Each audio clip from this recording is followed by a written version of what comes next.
नमस्कार, बीसीएनसी न्यूज मध्ये मी श्रद्धा पंडे आपल्या सर्वांचं स्वागत करते। बघूयाचं सविस्तर वृत्त। रजनी पाटील यांच्या पतीचा खून केल्याचा आरोप डॉक्टर उल्हास पाटील यांवर आहे। यंदाच्या लोकसभा निवडणुकांमध्ये डॉक्टर उल्हास पाटील यांनी अपक्ष उमेदवारी जाहीर केली आहे। तर या संदर्भात बोलताना रजनी पाटील यांनी साईमत याला दिलेल्या मुलाखतीतून तुम्ही एका गुन्हेगाराला थारा देणार का असा प्रश्न उपस्थित केलाय। जिल्हा काँग्रेस समिती माजी अध्यक्ष प्राध्यापक व्ही.जी. पाटील यांच्या हत्येने जिल्हा हादरला होता। राजकीय वैमनस्यातून सदर प्रकार घडल्याचं याबाबत समोर आलं होतं। यातील आरोपींमध्ये खासदार डॉक्टर उल्हास पाटील यांचंही नाव होतं।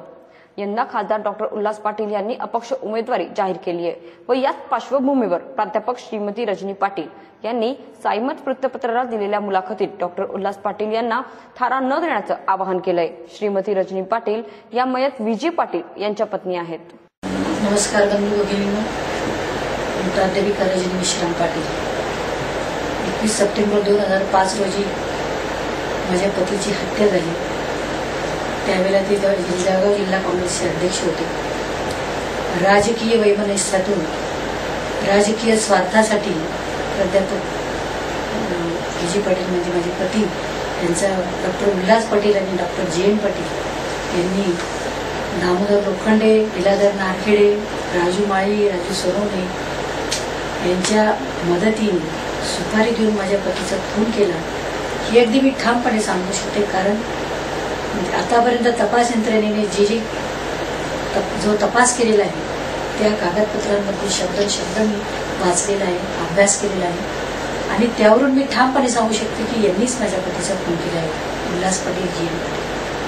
परंतु माझं लोकांना आव्हान आहे की अशा या खुनी माणसाकडे आपण जरा विचार करून पहा आणि आपला जे विचार करावा या खुनी माणसाचा आणि याला दूर ठेवावं अशी माझी नम्र विनंती आहे। सर्व लोकांना माझं आव्हान आहे की आपण मतदान करताना या सगळ्या गोष्टींचा विचार करावा। जो माणूस खून करू शकतो स्वार्थासाठी तो समाजासाठी काय करणार आहे। बहुजन विराट महामेळाव्याचं आयोजन डॉक्टर बाबासाहेब आंबेडकर ग्राउंड या ठिकाणी करण्यात आलेलं होतं। फार मोठ्या संख्येत समाज बांधव या ठिकाणी हजर दिसले। त्याचप्रमाणे मान्यवरांची देखील उपस्थिती या ठिकाणी पाहायला मिळाली। लोकसभा निवडणुकांच्या प्रचारार्थ सदर महामेळावा या ठिकाणी भरवण्यात आलेला होता। डॉक्टर बाबासाहेब आंबेडकर ग्राउंड येथे विराट बहुजन मेळाव्याचं आयोजन जगन सोनवणे यांच्या वतीने करण्यात आलेलं होतं। फार मोठ्या संख्येत समाज बांधव या ठिकाणी हजर दिसले। शहरातील प्रमुख मान्यवरांनी या ठिकाणी हजेरी लावली। लोकसभा निवडणुकांच्या पार्श्वभूमीवर प्रचारार्थ सदर बहुजन मेळाव्याचं आयोजन करण्यात आलेलं होतं।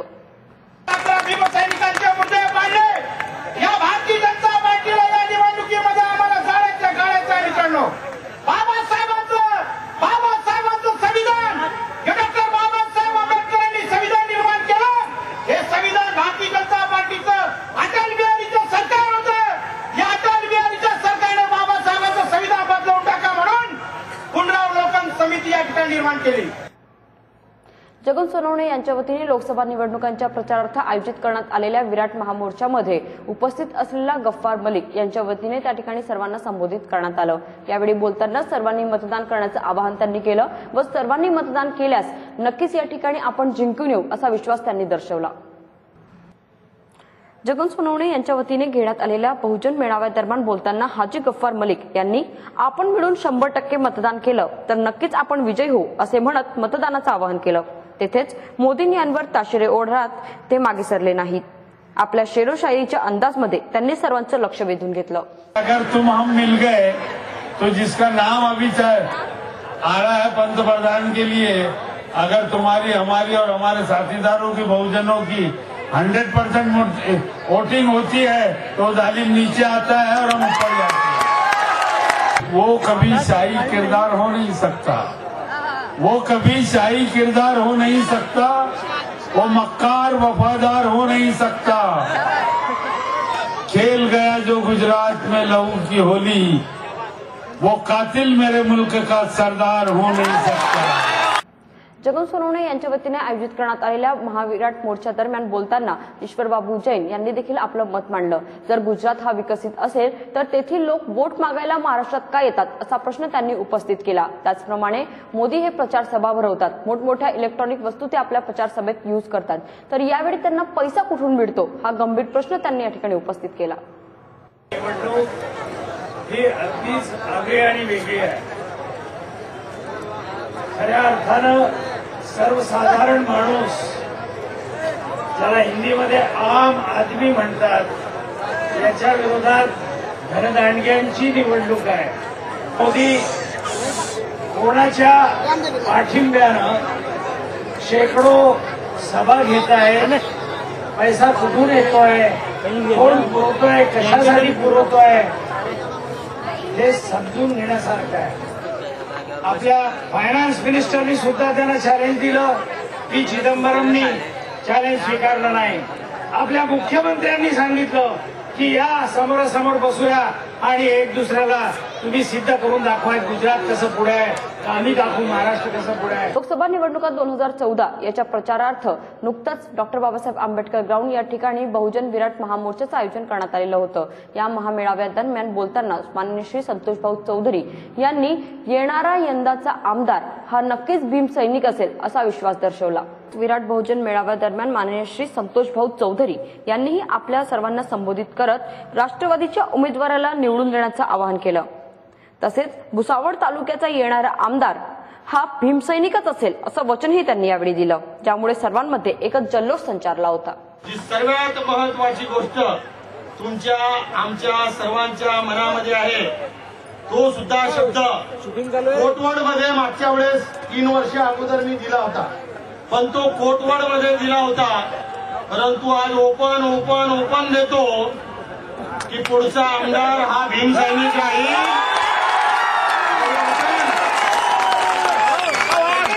हे वचन डॉक्टर बाबासाहेब आंबेडकर मैदानावर आपल्याला देतो आणि डॉक्टर बाबासाहेब आंबेडकरांची शपथ खाऊन सांगतो, तरी भीमसैनिक आमदार झाल्याशिवाय राहणार नाही. एवढं वचन आपल्या सर्व समाजाला देतो. पोलीस यंत्रणा म्हणजे सुरक्षा यंत्रणा जी 24 तास सामान्य नागरिकांच्या सुरक्षेसाठी तैनात असते. मात्र त्यांना योग्य सोयी सुविधा मिळतात का, हा गंभीर प्रश्न आज समोर येतोय. सध्या पोलीस यांना दिले जाणारे क्वार्टर्स हे अतिशय दयनीय अवस्थेमध्ये पाहायला मिळत आहे. काही नवीन क्वार्टर्स देखील आता निर्माण करण्यात आलेले असून अद्यापही ते कोणालाही हस्तांतरित करण्यात आलेले नाही. डॉक्टर बाबासाहेब आंबेडकर मैदानासमोर पोलीस वसाहत असून त्यामागे जुनी वसाहत आहे. गत काळात जुन्या घराची कौले या ठिकाणी होती व त्यांची पडझड सुद्धा झालेली होती. नवीन निवासस्थानात अनेक ठिकाणी गैरसोयीनं पोलिसांना सामोरे जावे लागत आहे. जुन्या वसाहतीमधील घरे तयार झाली असली तरी ती बंदोबस्त असल्याचं सध्या दिसून येत आहे.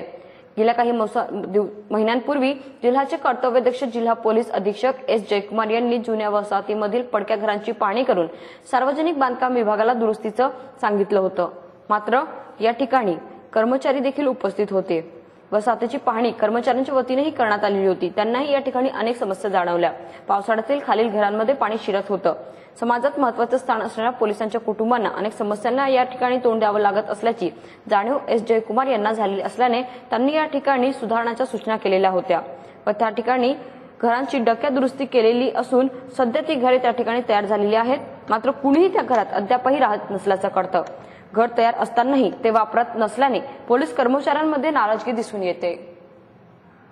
आता भुसावळकरांच्या भेटीला आलेले आहेत सी-टेक वजन काटे. अतिशय अचूक मोजमाप देणारे हे काटे असून यातून आपण आपल्या व्यवसाय व धंद्यात चांगलं नाव कमवू शकतात. तर लवकरच भेटा सी-टेक वजन काटे यांना. सी-टेक इलेक्ट्रॉनिक्स वजन काटे आता भुसावळमध्ये छत्रपती शिवाजी महाराज कॉम्प्लेक्स दुकान नंबर 27 पहिला माळा लोकमत कार्यालयासमोर उपलब्ध आहे. आता आपल्याला कुठेही जाण्याची गरज नाही, कारण आपल्या सेवेत जिल्ह्यात भुसावळ शहरात प्रथमच हे सी-टेक इलेक्ट्रॉनिक वजन काटे या ठिकाणी शोरूम सुरू करण्यात आलेलं असून सर्वांसाठी उपलब्ध झालेले आहे. सर्वांनी अवश्य या ठिकाणी भेट द्यावं असं हे शोरूम आहे. या ठिकाणी उपलब्ध असलेले सर्व सी-टेक वजन काटे हे ISO ट्रेडमार्क वजन काटे उपस्थित आहेत. या ठिकाणी बेबी स्केल, ज्वेलरी स्केल, भाजीपाला व किराणा दुकानाचे स्केल, मसाला सेंटरचे स्केल, भुई काटे क्विंटल पासून टनापर्यंत उन्हात न चमकणारे, बाजारासाठी उघड्यावर बसून मोजमाप करता येण्यासारखे ग्रीन डिस्प्ले, रेड डिस्प्ले व .1 अचूक मोजमापाची गॅरंटी देणारे वजन काटे उपलब्ध आहे. व या कंपनीची वैशिष्ट्य म्हणजे या कंपनीचे सर्व वजन काटे हे ISO ट्रेडमार्क दिलेले मेटल किंवा स्टील बॉडी असलेले, 1 वर्षाची वॉरंटी असणारे, 1 वर्ष मोफत दुरुस्ती सेवा देणारे व कंपनी गेल्या 10 वर्षांपासून महाराष्ट्रात सेवा देणारी असल्याने विश्वासाचे वजन काटे आहे। तरी गरजूंनी अवश्य या ठिकाणी संपर्क साधून योगेश चौधरी यांना 8806676802 या क्रमांकावर संपर्क करावा। दर मार्च महिन्यामध्ये परवाना नूतनीकरण केला जात असतो व यंदा परवाना नूतनीकरणातून संबंधित विभागाला दुप्पट दाम मिळालेला आहे, म्हणजे यंदाची त्यांची वसुली ही दुप्पटीने झालेली असल्याचं या ठिकाणी सांगितलं जात आहे। राज्य उत्पादन शुल्क विभागाला परवाना नूतनीकरणातून यंदाच्या 2013-2014 या आर्थिक वर्षात भुसावळ तालुक्यासह इतर 4 तालुक्यातून तब्बल 2,10,00,000 रुपयाचा महसूल मिळाला आहे। गेल्या वर्षाच्या तुलनेत हा महसूल दुप्पट आहे। दिनांक 31 मार्च रोजी रात्री उशिरापर्यंत राष्ट्रीयकृत बँकांमध्ये यामुळे गर्दी होती। या नूतनीकरणाच्या शुल्कातून राज्य उत्पादन विभागाच्या भुसावळ कार्यालयास 2,10,43,925 रुपयांचा महसूल भुसावळ, यावल, रावेर आणि मुक्ताईनगर अशा 4 तालुक्यातील एकूण 155 परवाना धारकांकडून मिळालेला आहे। गत वर्षाच्या तुलनेत यंदा हे शुल्क 50% वाढलेलं असल्याने शासनाला महसुलात जास्त फायदा मिळणार आहे। तसेच सध्या निवडणुका लागलेल्या असल्यामुळे निवडणूक आयोगाच्या आदेशानुसार रोज या संदर्भाचा अहवाल पाठवावा लागतोय। दरवर्षाप्रमाणे यंदाही खंडाळा या ठिकाणी यात्रोत्सवाचं आयोजन करण्यात आलेलं आहे। अतिशय सुंदर असा यात्रोत्सव दरवर्षी या ठिकाणी भरवला जातो। संपूर्ण तालुका भरातून भाविक वर्ग या ठिकाणी नवस फेडण्यासाठी येत असतात। खंडाळा येथे देवगिरी महाराज यांची भरत असलेली जत्रा सन 1600 ते 1700 शतकांपूर्वी देवगिरी महाराज हे तप करत होते व त्यामुळे मंदिरात त्या काळात पूर्वजांनी बांधलेलं होतं। त्यांच्या या तपाच्या प्रभावामुळे या ठिकाणी देवशक्ती असल्याची मान्यता आहे, ज्यामुळे या भागात गावाला लागून असलेल्या खेडोपाडी तसेच संपूर्ण तालुका भरातून भाविक वर्ग भक्तगण दर्शनासाठी येत असतात। याच पार्श्वभूमीवर लहान मुलांसाठी पाळणेही या ठिकाणी दाखल झालेले दिसत आहे। मिठाईच्या दुकानांची व इतर दुकानांची देखील या ठिकाणी भर पडली आहे। अतिशय सुंदर अशी सजलेली दुकानं या ठिकाणी पाहायला मिळत आहे। 1 वर्षापासून खंडाळा गावामध्ये देवगिरी महाराज यांची या ठिकाणी यात्रोत्सव भरत असतो। देवगिरी महाराज 16व्या-17व्या शतकापूर्वी या ठिकाणी तप करत होते। त्यांच्या तपाच्या प्रभावाने या ठिकाणी येथील ग्रामस्थांच्या मनोकामना पूर्ण होत असतात।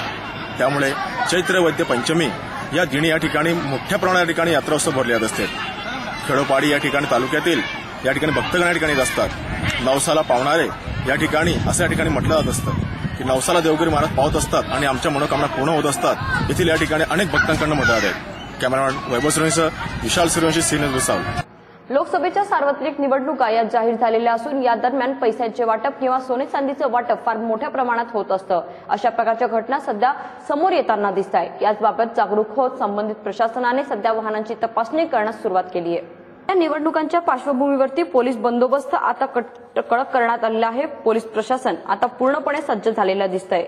निवडणुकांच्या पार्श्वभूमीवरती भुसावळ तालुक्यात या ठिकाणी ठिकठिकाणी पोलीस बंदोबस्त लावण्यात आलेला आहे। शहर पोलीस स्टेशन जवळ पोलीस कर्मचारी वाहनांची कसून तपासणी करताना दिसून येत आहे। रोड शो सुद्धा पोलिसांच्या वतीने केले जात आहे। वाहनांची कसून तपासणी केली जात असून त्यात कोणत्याही प्रकारचे पैसे किंवा सोने आढळल्यास त्याबाबत कार्यवाही करण्यात येईल अशा प्रकारची भूमिका पोलीस बजावत असून यामुळे निवडणुकांच्या पार्श्वभूमीवर पोलीस प्रशासन सज्ज असल्याचं दिसून येत आहे। 16व्या लोकसभेच्या निवडणुकीवरती या ठिकाणी वाहतूक प्रशासनाकडनं वाहनांची तपासणी फार मोठ्या प्रमाणात केली जाते। कोणत्याही वित्त हानी किंवा कोणतेही प्रकार घडू नये अशा ठिकाणी यांना आळा घालण्यासाठी वाहतूक प्रशासनाकडे या ठिकाणी गाड्यांची तपासणी केली जात आहे। कॅमेरा वैभव सूर्यवंशी, विशाल सूर्यवंशी, सीनियर भुसावळ। लोकसभा निवडणुकांमध्ये विविध ठिकाणी ड्युटीवर तैनात असणाऱ्या SRP जवानांची तपासणी नुकतीच करण्यात आली। सहारा डॉक्टर ग्रुपच्या वतीने या तपासणी कॅम्पचं आयोजन करण्यात आलेलं होतं।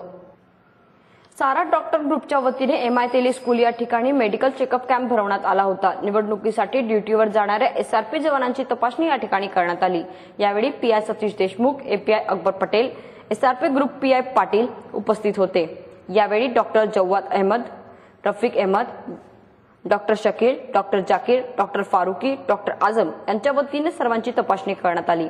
निवडणुकांच्या धावपळीत सुरक्षा प्रशासनाने आपले आरोग्य जपावे या उद्देशाने सदर कॅम्प या ठिकाणी भरवण्यात आला होता। आज यहाँ MI तेली इंग्लिश मीडियम स्कूल में सिक्योरिटी के लिए जो पुलिस के जवान आए हैं उनके लिए एक मेडिकल कैंप सहारा एजुकेशनल एंड वेलफेयर सोसाइटी की तरफ से रखा गया है।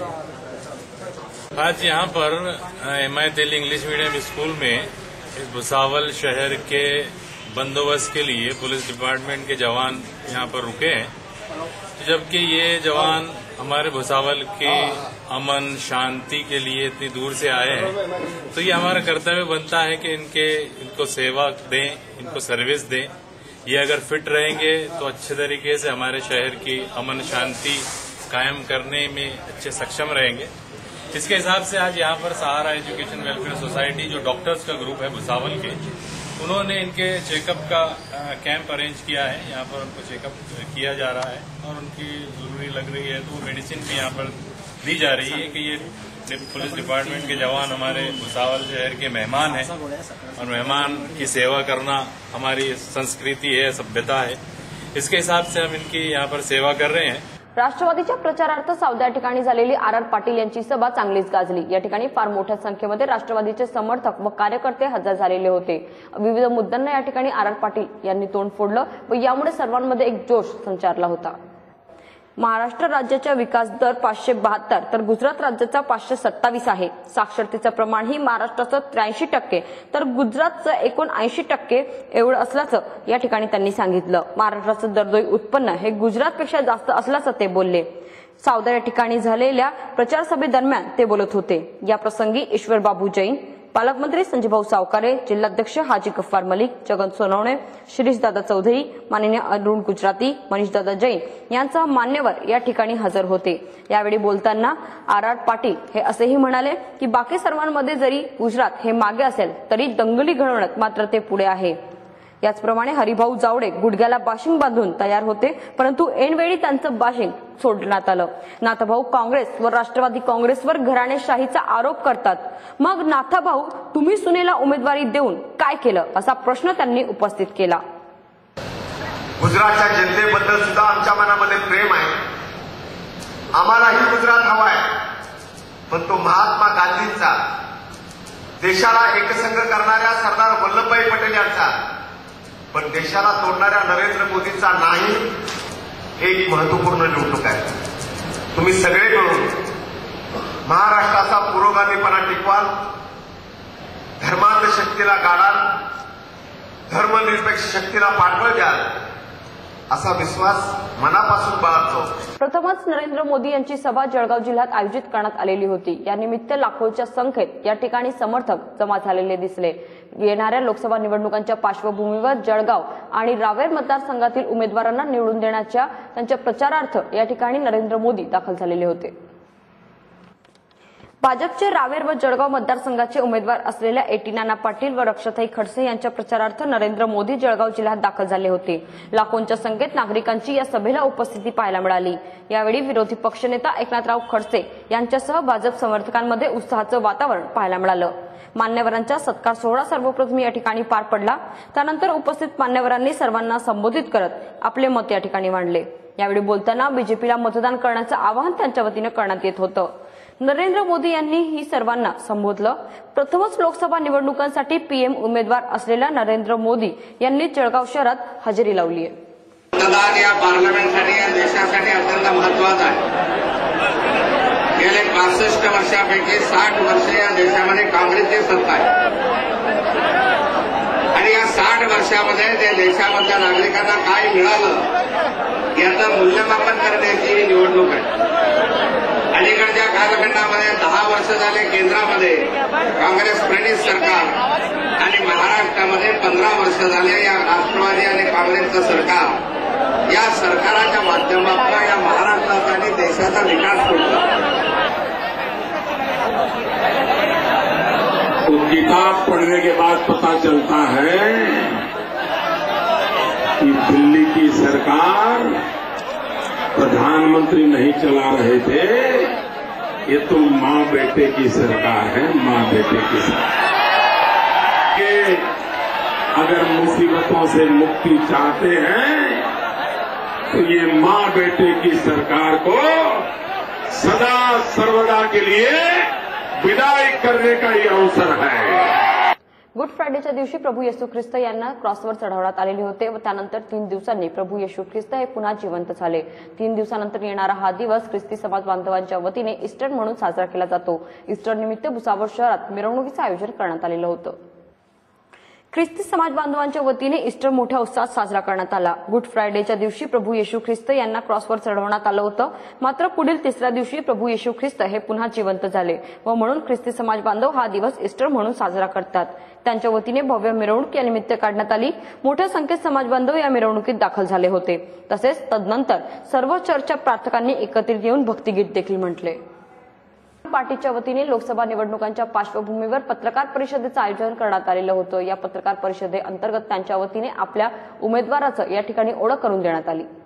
आम आदमी पार्टीच्या वतीने व शेतकरी संघाच्या अधिकृत उमेदवार असलेल्या राजीव शर्मा यांच्या पत्रकार परिषदेचं आयोजन नुकतंच करण्यात आलेलं होतं. या पत्रकार परिषदेचं आयोजन लोकसभा निवडणुका 2014च्या पार्श्वभूमीवर करण्यात आलेलं असून या दरम्यान बोलताना आप या पार्टीचे उमेदवार असलेले राजीव शर्मा हे स्वच्छ व पारदर्शक अशा कार्यकर्तृत्वाचे असल्याने सर्वांनी त्यांना निवडून देण्याचं आवाहन करण्यात आलं. आपने जो रावेर मतदार जो अपना नामांकन किया है, नामांकन आपने किस बेस पे किया है? ये आपका एजेंडा क्या रखा आपने? पार्टी ने मुझे वो टिकट दिया और मेरा एजेंडा शुरू से ही भ्रष्टाचार के विरुद्ध ही था. मेरी लड़ाई हमेशा जो थी इंडस्ट्री को लिए यहाँ डेवलपमेंट के लिए क्या किया जा सकता है ये मुझे दिखाई देता था, लेकिन कोई नहीं कर रहा है ये भी दिखाई देता था. मेरी इच्छा थी कि मैं कुछ उसमें से कर पाऊं और मुझे ये आम आदमी पार्टी में एक ऐसा फोरम दिखाई दिया जिसमें से मैं चुनाव लड़के कुछ फर्क कर सकता था, लोगों के साथ खड़ा होकर काम कर सकता था. मैंने देखा कि सब नेताओं को मिलना बहुत मुश्किल काम होता था. मैं जानता था कि आम आदमी तक पहुंचने के लिए उनसे रोज मिलना, रोज पहचान बनाना एक बहुत जरूरी काम है. ये सब मेरा है. सबके साथ बराबरी से रह के एक आम आदमी के तरह रह के भी मैं एक सांसद का काम कर सकता हूं, ये मेरा विश्वास है. आजचे बातमीपत्र इथेच संपले. धन्यवाद.